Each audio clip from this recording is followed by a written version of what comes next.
मेरे जेठ 38 साल के हो चुके थे, लेकिन फिर भी वह कुंवारे थे।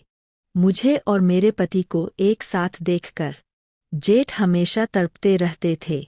जब भी मेरा पति कहीं बाहर जाता तो मौका पाकर भाई साहब मुझे अपने कमरे में बुला लेते या फिर देर रात तक मेरे कमरे में आ जाते। एक बार भाई साहब ऑफिस से देर रात तक घर आए। आते ही वह अपने कमरे में जाकर कंबल ओढ़ कर सो गए। तब उनकी सवेर सेवा करने के लिए उनके कमरे में गई। उस समय उन्होंने मुझे अपने पास बुलाया था। जब भाई साहब ने अपने शरीर पर से कंबल हटाया तो सामने का दृश्य देखकर मैं हैरान रह गई, क्योंकि मेरे कमरे में जाने से पहले ही भैया पूरी तैयारी करके लेटे थे। उनके शरीर पर से कंबल हटाते ही मेरी नज़र वहीं ठहर गई। हेलो दोस्तों, स्वागत है आप सभी का हमारी एक और रोमांचक कहानी में। मेरा नाम सपना है और मेरी शादी को अभी 1 महीना ही हुआ था। उस पूरे 1 महीने में जो भी चीज़ें मैं अपने पति से मांगती थी, वह मुझे लाने से पहले कहता था कि भाई साहब से पूछ लेता हूँ, भाई साहब से पैसे लेता हूँ। हर चीज में मेरे पति बड़े भाई साहब की अनुमति लेते थे। रोहित और मोहित दोनों भाई थे। रोहित छोटा था, जबकि मोहित बड़े भाई साहब थे। उन्होंने शादी ही नहीं की थी। अपने पति मोहित से मैंने भाई साहब की शादी ना करने का कारण पूछा। तब वह बोले, अब तक मुझे भी इसका कारण समझ में नहीं आया है। भाई साहब को शादी करने की इच्छा नहीं थी, इसीलिए माँ ने मेरी शादी करा दी। भाई साहब अब 38 साल के हो चुके थे।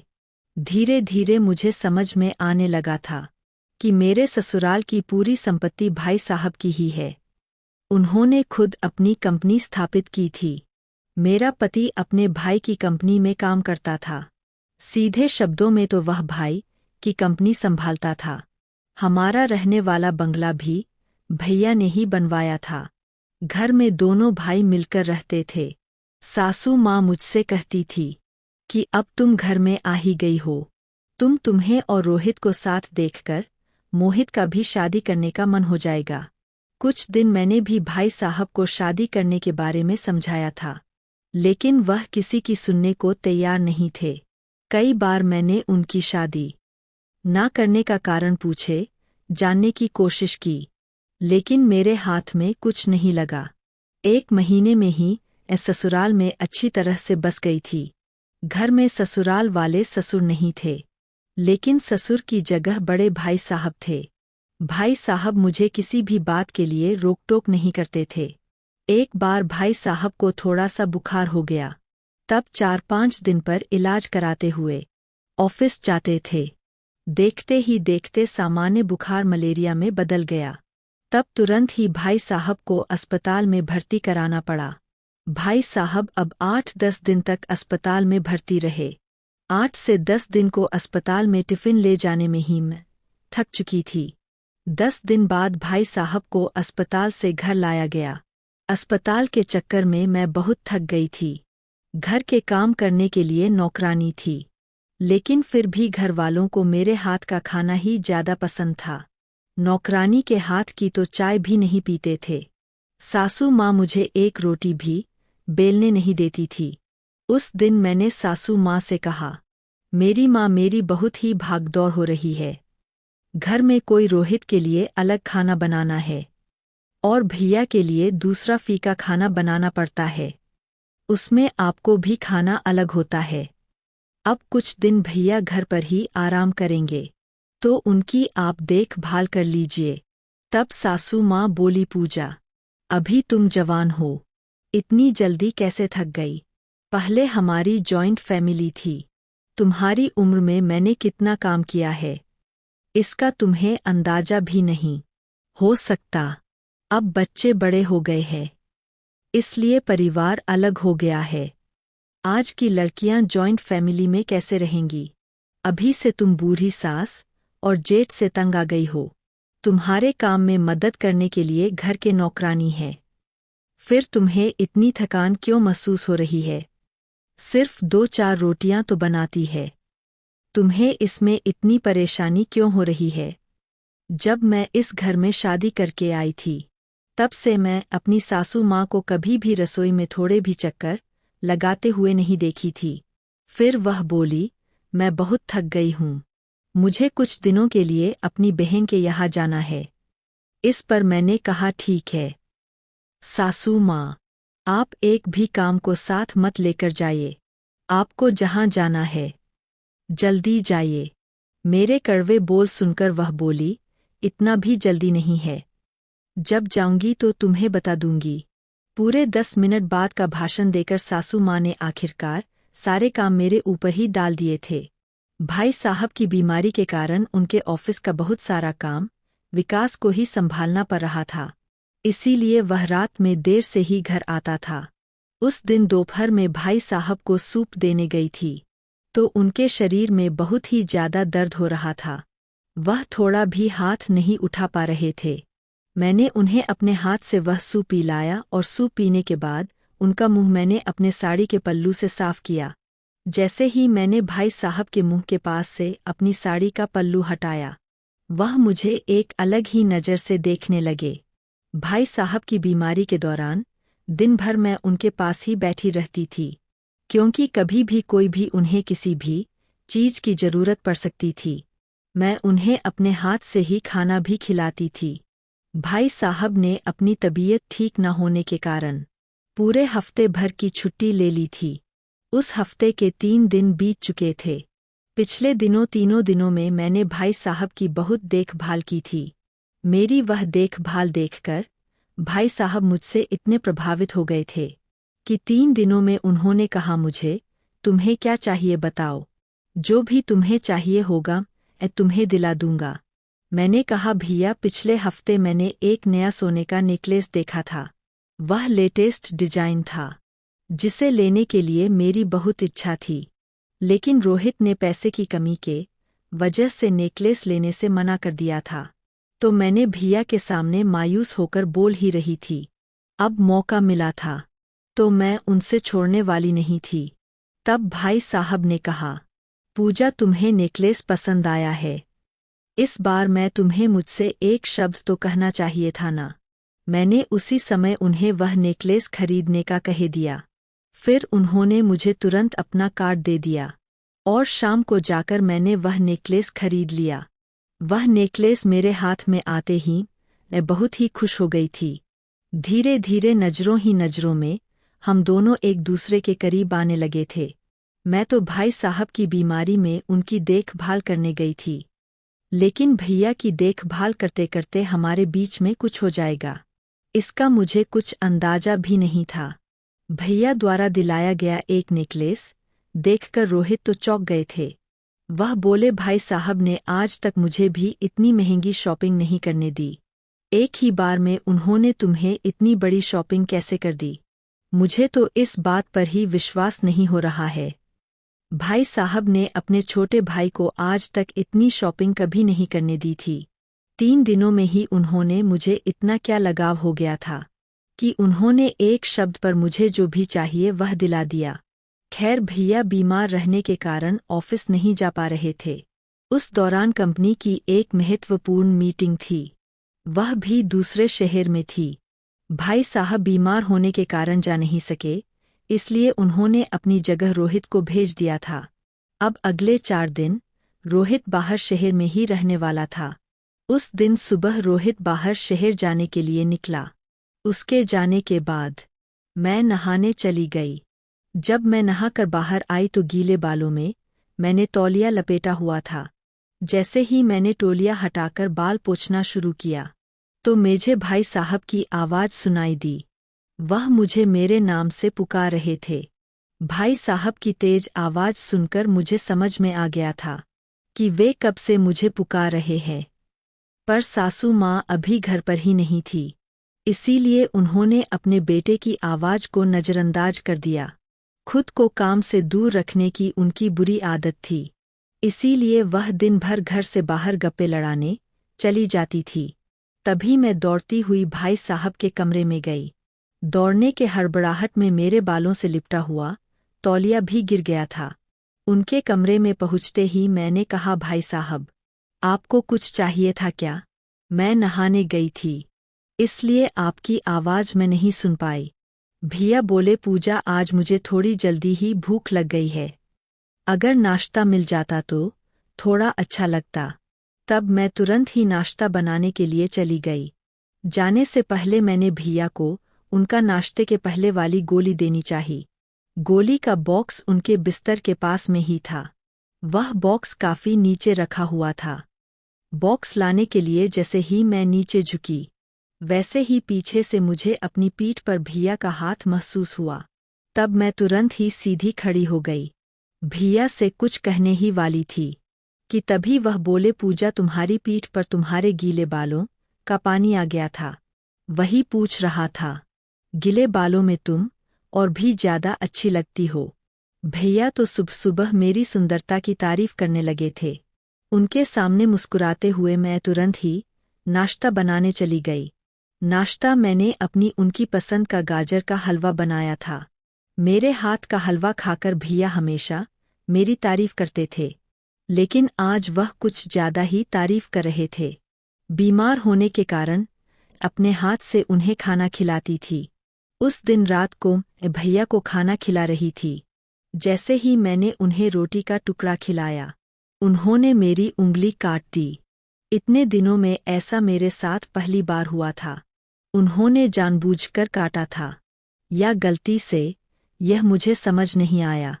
भैया ने थोड़ा सा जोर से ही काटा था। मैं दर्द से कराने लगी थी। जब भैया ने मेरे हाथ को दोनों हाथों से कसकर पकड़ लिया, फिर वह मुझे एक अलग ही नज़र से देखने लगे। भैया ने एक अलग ही शुरुआत की और फिर बोले, पूजा मेरी पत्नी भी तुम जैसी ही होनी चाहिए। उनकी बातें सुनकर मैं खुश हो गई, क्योंकि वह शादी के लिए तैयार हो गए थे। यह मुझे समझ में आ गया था कि आगे उन्होंने कहा, मुझे तुम्हारी जैसी नहीं बल्कि अब तुम ही चाहिए। मैं तुम्हारे जैसा तो ढूंढ ही नहीं सकता था। मेरी कोई जुड़वा बहन भी नहीं थी। भैया बोलते बोलते एक ऐसा शब्द कह गए जिसमें मन पर एक अलग ही असर कर दिया था। भाई साहब ने कहा था, ऐसा समझ लो कि मुझे पत्नी के रूप में तुम ही चाहिए। यानी भैया का मेरे प्रति नजरिया धीरे धीरे बदल रहा था। उस समय मैंने उनकी बातों पर ध्यान नहीं दिया, लेकिन धीरे धीरे मैं भी उनकी ओर आकर्षित हो रही थी। भैया की बीमारी ने हमें एक दूसरे के करीब आने पर मौका दिया था, क्योंकि इन दिनों भैया ने मेरे सामने ज्यादा ही बातें कर रखी थी। पहले भी वह मुझसे थोड़ी बहुत बातें कर रहे थे, लेकिन अब तो वह अपने मन की भावनाएं मुझसे व्यक्त करते थे। उन्हें मैं पसंद आने लगी थी, ऐसा मुझे लगने लगा था। देखते ही देखते भैया की छुट्टियों का हफ्ता खत्म हो गया था और मेरे पति रोहित भी घर आ गए थे। विकास के घर आने के बाद रात को उसने कहा, भैया ने तुम्हें नेकलेस खरीद कर दिया है और शॉपिंग के लिए अपना कार्ड भी दिया। वह तुम्हारी इतनी सुनते हैं तो तुम भैया से मेरे लिए 1 लाख रुपए की फरमाइश करो ना। मुझे कुछ अर्जेंट पैसे चाहिए।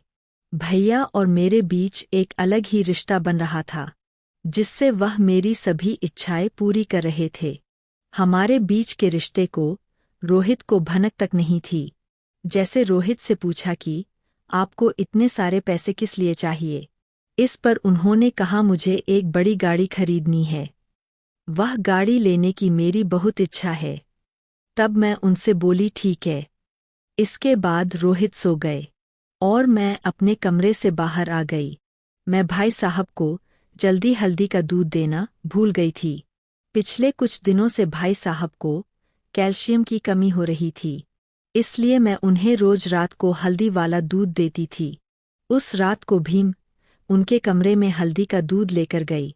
दूध का गिलास उनके कमरे में रखकर मैं वहां से निकलने ही वाली थी कि तभी भैया ने मेरा हाथ पकड़ लिया और फिर वह बोले, पूजा इतनी जल्दी कहाँ जा रही हो? मुझे दूध का गिलास तो खत्म करने दो। मेरे पास बैठ जाओ। मुझे तुम्हारे साथ कुछ बातें करना है। अच्छा लगता है। इन दिनों भाई साहब मेरी छोटी बड़ी बातों पर ध्यान दे रहे थे। उन्होंने कहा कि एनाटी तुम पर बहुत ही अच्छी लगती है, वैसे जैसे तुम्हें दिखने में सुंदर थी, मेरी इतनी तारीफ तो रोहित ने भी नहीं की थी। भैया का मेरे प्रति भावनाएं बदल रही थी, यह मुझे समझ में आ रहा था। बातों ही बातों में वह बोली, भाई साहब मुझे कुछ नहीं चाहिए था। मैं अपना नाम आगे करके उनसे 1 लाख रुपए की रकम मांग ली। अगर रोहित के नाम से उनसे पैसे मांगती तो वह कारण पूछते और गाड़ी के नाम पर वे पैसे भी नहीं देते। लेकिन मैंने अपने नाम से भैया से पैसे मांगने लगी। इस पर उन्होंने मुझे कुछ नहीं कहा, बल्कि उन्होंने कुछ अलग ही बातें करना शुरू कर दिया। वह बोले, पूजा जब तुम रोहित के साथ होती हो तो मुझे रोहित से जलन होती है, क्योंकि उसके पास तुम्हारे जैसी सुंदर पत्नी है। कभी कभी मुझे लगता है कि तुम मेरे साथ क्यों नहीं हो। तो भाई साहब ने बोलते बोलते मेरे बालों में हाथ फेरना शुरू कर दिया था, और वह धीरे धीरे हद पार करने लगे थे।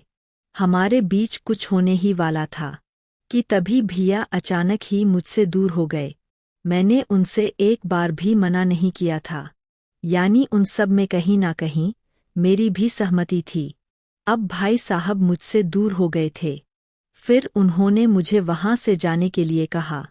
कुछ समय पहले वह मुझसे करीब होने की कोशिश कर रहे थे।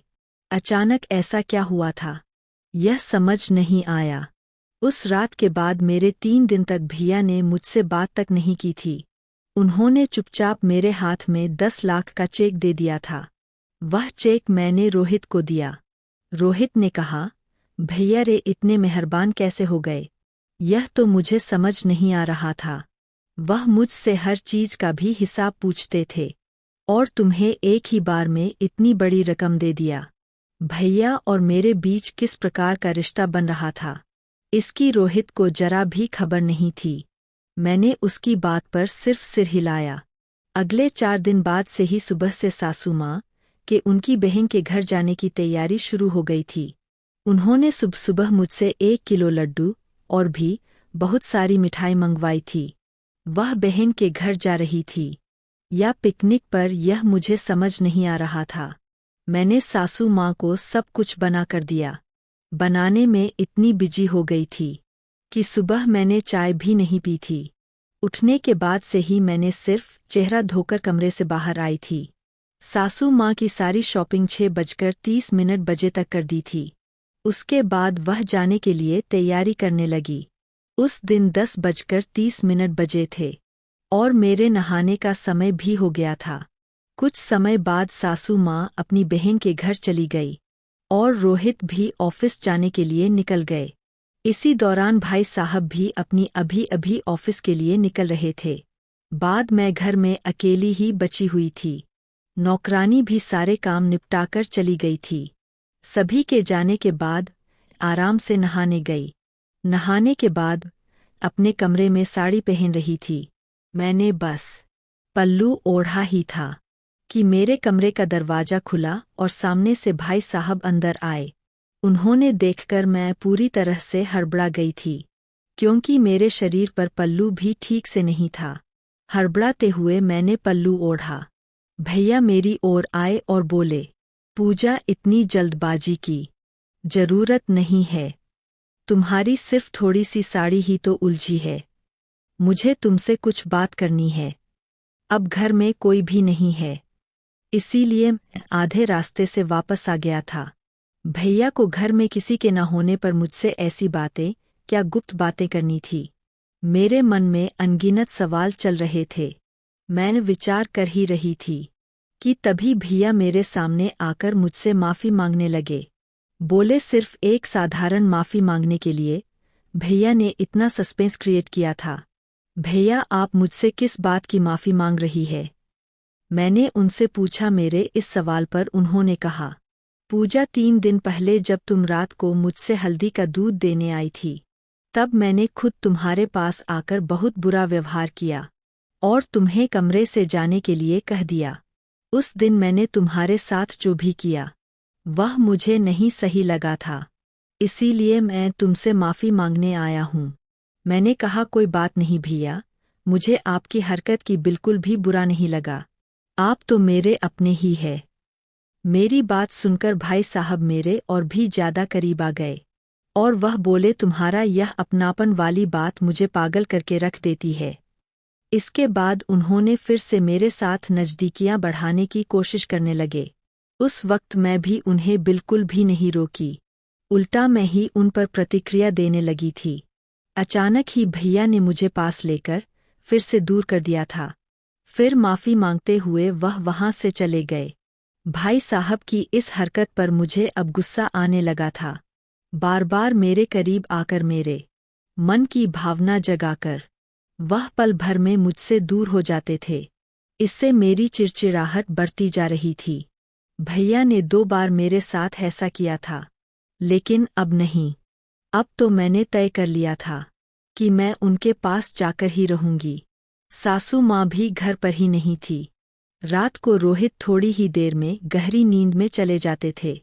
उस रात जब रोहित गहरी नींद में गए, तब तक मैं कमरे में उनके बगल में ही सोई थी। जब मुझे समझ में आया कि रोहित गहरी नींद में है, तो मैं उनके पास से उठ गई। फिर खुद को संभाला और भैया के कमरे में गई।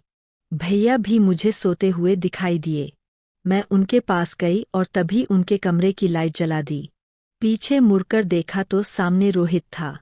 रोहित ने कहा, पूजा तुम मेरे भाई के साथ क्या कर रही हो? यह कौन है जो मेरे भाई को इंजेक्शन लगा रहा है? रोहित ने तब मेरे बगल में खड़े डॉक्टर की कॉलर पकड़ ली। मैं अपने साथ बॉडीगार्ड को लेकर आई थी। मेरी बात पर ही वह भैया को इंजेक्शन लगा रहा था। हमारे शोर से भैया भी नींद की जागे। क्या हो रहा है यह उन्हें समझ में नहीं आ रहा था। रोहित ने कहा, भैया आप बिल्कुल भी चिंता मत करो, मैं आपको कुछ भी नहीं होने दूंगा। मेरी पत्नी आपके साथ ऐसा कुछ करेगी, इसकी मैंने कभी कल्पना भी नहीं की थी। रोहित बड़बड़ा रहा था। यह मुझे भी समझ में नहीं आ रहा था। वह भाई साहब को बताने लगा कि पूजा किसी डॉक्टर के साथ लेकर आई थी। यह दोनों मिलकर आपको कोई इंजेक्शन देने वाले थे। भाई साहब ने विकास को शांत किया। फिर वह बोले, मुझे अभी भी विश्वास नहीं हो रहा है कि पूजा कुछ गलत कर सकती है। फिर भाई साहब ने मुझसे सवाल किया, पूजा यह सब क्या हो रहा है? तुम मेरे साथ यह क्या करने वाली थी? सच सच बताना। तब मैंने बोलना शुरू किया, भाई साहब मैं अपने साथ गुप्त रोग वाला विशेषज्ञ इंजेक्शन को लेकर आई थी, क्योंकि मुझे आप पर शक था कि आपके अंदर कुछ कमी है। अब 38 साल के हो गए हो और आपकी इतनी संपत्ति है, फिर भी आपकी शादी क्यों नहीं की? रोहित, मैंने तुमसे भी कई बार इस बारे में पूछा, लेकिन तुमने भी कोई जवाब नहीं बताया। लेकिन मुझे लगा शायद भैया ने अपनी कमी सभी से छुपा रखी है। मुझे इसकी जांच करवानी थी, इसलिए आज मैं अपने साथ एक डॉक्टर को लेकर आई थी। डॉक्टर इन्हें बेहोशी का इंजेक्शन दे रहे थे, ताकि वह ठीक से जांच कर सकें और भैया को इसके बारे में पता ना चले। मेरी बात सुनकर भाई साहब बोले कि पूजा, तुम्हें किसने बताया कि मेरे अंदर कुछ कमी है? तुमने ऐसा सोचा? तभी मैं बोली, भाई साहब कई बार आप मेरे करीब आते आते रुक गए थे। मेरी बात आपके पूरी नज़र थी, इसलिए मैं आपके पास आ रही थी। मुझे सच्चाई जाननी थी कि क्या आपके अंदर सच में कोई कमी थी या शादी ना करने का कोई और कारण है। इसी वजह से आपसे मीठी मीठी बातें करती थी। भैया आप तो सच बता दो, क्या आपके अंदर किसी प्रकार की कोई कमी है जो आप शादी करने से इनकार कर रहे हैं? तभी भैया बोले, मेरे अंदर किसी प्रकार की भी कोई कमी नहीं है। मेरा शादी ना करने का सिर्फ एक ही कारण है, और वह है मेरे प्यार, मेरा सच्चा प्यार। जब 18 साल का था, तब से ही अपने बचपन की दोस्त संजना से शादी करना चाहता था। संजना से मुझसे बहुत प्यार था। उसे परिवार ने हमारी शादी के लिए अनुमति दे दी थी। हमारी शादी के लिए माँ से भी अनुमति लेने वाला था, लेकिन कुछ ही दिनों में पता चला कि संजना को ब्रेन ट्यूमर है। उसके माता पिता ने उसका इलाज शुरू किया था, लेकिन इलाज के दौरान पैसों की कमी हुई और संजना ने अपनी जान गंवा दी। उस समय मेरे पास इतना पैसा नहीं था कि मैं अपने प्यार को बचा सकूं। उस दिन के बाद से मैंने अपना दिमाग में शादी का विचार निकाल दिया था और सिर्फ पैसा कमाने का ठान लिया था। माँ मुझे हमेशा शादी के लिए जोर देती थी, लेकिन संजना के बिना मैं किसी और से शादी नहीं कर सकता था, क्योंकि मेरे दिल में सिर्फ वही थी। कभी कभी तुम्हें और रोहित को साथ देखकर मेरी शादी की इच्छा होती थी, लेकिन जब भी मैं तुम्हारे साथ बात करता था मुझे संजना बहुत याद आती थी। आखिरकार मैंने अपने मन को समझा ही लिया कि जितनी भी कोशिश कर लूँ मैं संजना के अलावा किसी और को भी शादी नहीं कर सकता। बात करते करते भाई साहब की आंखें से आंसू आ गए। फिर रोहित ने उन्हें संभाला। उसके बाद मैं बोली, भैया मुझे आपकी बहुत चिंता हो जाती है। आप दिल से बहुत ही अच्छे हैं। आप इतना पैसा भी कमाते हैं। आपको अपने छोटे भाई को भी सही रास्ता दिखाया है। कल हमारी संतान आपको बड़े पापा कहेगी, लेकिन वह आपके पापा नहीं कहेगी। कितना भी हो आपकी संतान तो हमारी संतान कहीं ना कहीं थोड़ी बहुत फर्क तो होगा ही। कल बच्चों की पढ़ाई के लिए हमें दूसरे शहर भी जाना पड़ सकता है। सासू माँ से अब कुछ काम नहीं होता। आखिर वह हमारे साथ कितने साल तक रहेंगी यह कहा नहीं जा सकता। आप कितने दिनों अकेले जिंदगी जिएंगे। अभी भी आपकी शादी का समय नहीं गया है। एक बार किसी लड़की को आपकी जिंदगी में थोड़ा सा समय देकर देखिए, निश्चित रूप से आपको उसमें भी अपनी संजना नजर आने लगेगी। आपका घर बसता देखकर माँ को भी संतोष मिलेगा। भाई साहब प्लीज आप तो शादी के बारे में सोचिए। अभी भी आपकी शादी का समय गया नहीं है। इतने दिनों से आप शादी करें। इसी वजह से यह सब कुछ कोशिश कर रही थी। मेरी बात खत्म होते ही रोहित ने मुझसे और भैया से माफ़ी मांगने शुरू कर दी। वह बोले, पूजा मुझे माफ़ कर दो, मैंने तुम्हें गलत समझा।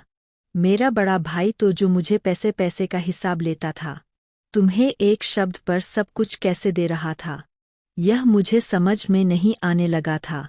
भाई साहब ने यह 10 लाख रुपए का चेक भी तुम्हें दे दिया। मुझे कुछ समझ में नहीं आया। मुझे गाड़ी नहीं लेनी थी। मैं तो तुम्हारी परीक्षा ले रहा था कि भाई साहब तुम्हें इतनी बड़ी रकम देते हैं या नहीं। जब तुम्हें 10 लाख का चेक मेरे हाथ में रखा तो मुझे समझ में आ गया कि तुम्हारे और भैया के बीच में जरूर कुछ गलत संबंध है। मुझे माफ़ कर दो कि मैंने तुम दोनों पर शक किया। घर में दूसरा कुंवारा भाई होने पर ऐसी गलतफहमी होगी ही। मैंने और भाई साहब ने रोहित को माफ़ कर दिया। अगले दिन वह भैया की शादी के लिए एक नहीं बल्कि 10 प्रस्ताव लेकर आई। उनमें से एक लड़की को भैया ने पसंद कर लिया, लेकिन उन्होंने शर्त रखी कि वह 1 महीने तक उस लड़की को जानना चाहेंगे और उसके बाद ही वह शादी का फैसला करेंगे। उनकी शर्त को हमने मान लिया। 1 महीने बाद उन्होंने शादी के लिए मंजूरी दे दी। उनका घर बसता देखकर सबसे ज्यादा खुशी मेरी सास माँ को हुई थी। आखिरकार लाख कोशिशों के बाद भी मुझे सफलता मिली और मैंने भैया का हाथ में उनके बुढ़ापे का सहारा सौंप दिया। तो दोस्तों, हर परिवार में पूजा जैसी बहुत बहू हो तो हर घर हमेशा हंसता खेलता हो, खुशहाल रहे। तो दोस्तों, यह थी हमारी आज की कहानी। आपकी क्या राय है इस कहानी पर? हमें कमेंट में जरूर बताएं। वीडियो अच्छी लगी हो तो लाइक करें, शेयर करें, सब्सक्राइब करें। धन्यवाद। मिलते हैं कल आपसे एक और नई कहानी में।